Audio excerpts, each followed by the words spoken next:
primeiro-ministro desloca ba República Democrática Popular Laos, onde participa Cimeira ASEAN badal hatnol racing hat, no hatnol racing 5.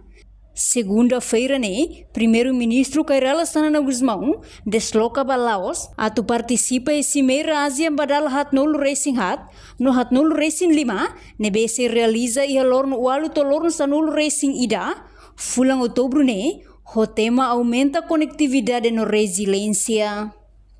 Vice-segundo primeiro-ministro Mariano Asanami Sabino informa, chefe governo participa Cimeira ASEAN Nyang, também evento idane importante tebes ba Timor-Leste, também tina oin lidera husi Malaysia Timor-Leste se adere ba ASEAN.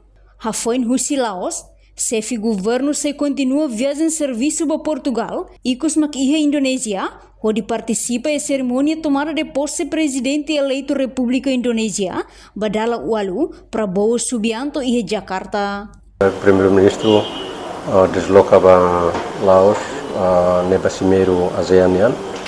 Itu atene ya Cimeiro ini importante teve sabe ba ita tambah tinan oin liderado husi Malaysia ita sitama ba ASEAN. E depois hotu enba primeiro-ministro mos se desloca para Indonésia, para Portugal e depois para Indonésia. Indonésia liu para posse neve maka presidente Prabowo e dia 20 de outubro agora. Também maka serviço iran que primeiro-ministro orienta se hare serviço normal que funciona cabe para primeiro-ministro mandatórios e sirane be maka saída pronto ao se halau né prioridade primeiro agora maka ita hoto atene e dia 16 ita se halo abertura ba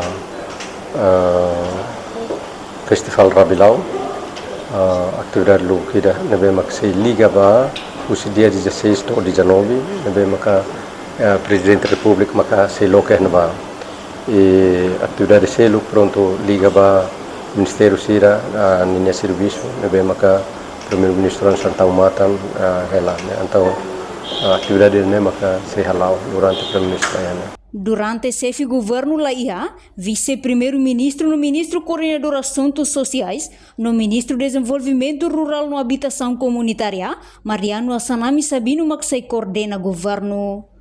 Entretanto, o chefe governo participa em Cimeira também tem convite o primeiro-ministro Laos, nebe atualmente lidera a presidência ASEAN. Reportagem de Fifanya de Carvalho, Televisão Timor-Post. Janela informação ba emogoto. Atua tem informação atual dia kliu. Kita haluha, haneham botão subscribe, like, halo comentário no fahe tutang ba media sosial hotu.